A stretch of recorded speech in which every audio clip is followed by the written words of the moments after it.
ಭಗವದ್ಗೀತೆಯ ಬಗ್ಗೆ ಎಲ್ಲವನ್ನೂ ಕೇಳಿ ತಿಳಿಯಲು ಈ ವಾಹಿನಿಯನ್ನು ಚಂದಾದಾರರಾಗಿ. ಶ್ಲೋಕ 27. ತಾನ್ ಸಮೀಕ್ಷಸ ಕೌಂತೆಯ ಸರ್ವಾನಬಂಧು ನವಸ್ಥಿತಾನ್. 27 ಕೃಪಯಾ ಪರ್ಯಾವಿಷ್ಟೋ ವಿಶೇಷದಿಂದಿದಮಬ್ರವೀತ್. ವಿವರಣೆ. ಈ ಶ್ಲೋಕದಲ್ಲಿ ಅರ್ಜುನನು ತನ್ನ ಬಂಧುಗಳನ್ನು ನೋಡಿದಾಗ ಅವನ ಮನಸ್ಸಿನಲ್ಲಿ ಉಂಟಾದ ಭಾವನೆಗಳನ್ನು ವಿವರಿಸಲಾಗಿದೆ. ಕುಂತಿಯ ಮಗನಾದ ಅರ್ಜುನನು ತನ್ನೆಲ್ಲಾ ಬಂಧುಗಳನ್ನು ಯುದ್ಧಭೂಮಿಯಲ್ಲಿ ನೋಡಿ ಕರುಣೆಯಿಂದ ತುಂಬಿಹೋದನು. ಅವನು ತೀವ್ರ ದುಃಖದಿಂದ ಕೃಷ್ಣನಿಗೆ ಕೆಲವು ಮಾತುಗಳನ್ನು ಹೇಳಲು ಪ್ರಾರಂಭಿಸಿದನು. ಇಲ್ಲಿ ಅರ್ಜುನನು ತನ್ನ ಕುಟುಂಬದವರನ್ನು ಮತ್ತು ಗುರುಗಳನ್ನು ಎದುರು ನೋಡಿದಾಗ ಅವನಲ್ಲಿ ಉಂಟಾದ ದುಃಖ ಮತ್ತು ಕರುಣೆಯನ್ನು ತೋರಿಸಲಾಗಿದೆ. ಇದು ಅರ್ಜುನನ ಮಾನವೀಯ ಗುಣವನ್ನು ಮತ್ತು ಯುದ್ಧದ ಬಗ್ಗೆ ಅವನಲ್ಲಿ ಉಂಟಾದ ಗೊಂದಲವನ್ನು ಸೂಚಿಸುತ್ತದೆ.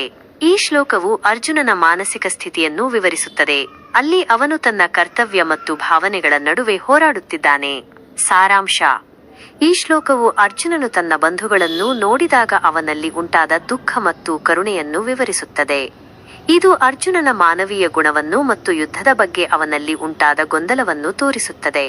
ಇದು ಯುದ್ಧದ ಆರಂಭದಲ್ಲಿ ಅರ್ಜುನನ ಮಾನಸಿಕ ಸ್ಥಿತಿಯನ್ನು ಎತ್ತಿ ತೋರಿಸುತ್ತದೆ.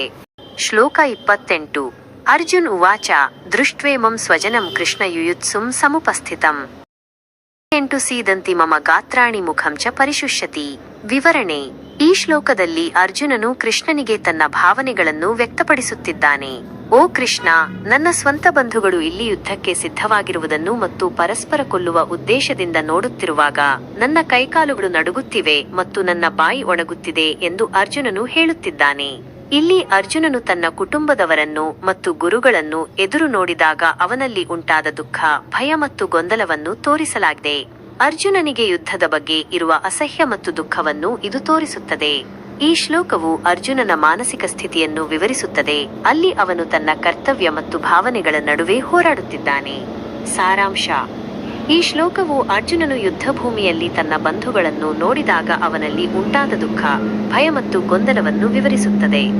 ಇದು ಅರ್ಜುನನ ಮಾನವೀಯ ಗುಣವನ್ನು ಮತ್ತು ಯುದ್ಧದ ಬಗ್ಗೆ ಅವನಲ್ಲಿ ಉಂಟಾದ ಅಸಹ್ಯವನ್ನು ತೋರಿಸುತ್ತದೆ. ಇದು ಯುದ್ಧದ ಆರಂಭದಲ್ಲಿ ಅರ್ಜುನನ ಮಾನಸಿಕ ಸ್ಥಿತಿಯನ್ನು ಎತ್ತಿ ತೋರಿಸುತ್ತದೆ. ಭಗವದ್ಗೀತೆಯ ಬಗ್ಗೆ ಎಲ್ಲವನ್ನೂ ಕೇಳಿ ತಿಳಿಯಲು ಈ ವಾಹಿನಿಯನ್ನು ಚಂದಾದಾರರಾಗಿ. ಭಗವದ್ಗೀತೆಯ ಬಗ್ಗೆ ಎಲ್ಲವನ್ನೂ ಕೇಳಿ ತಿಳಿಯಲು ಈ ವಾಹಿನಿಯನ್ನು ಚಂದಾದಾರರಾಗಿ.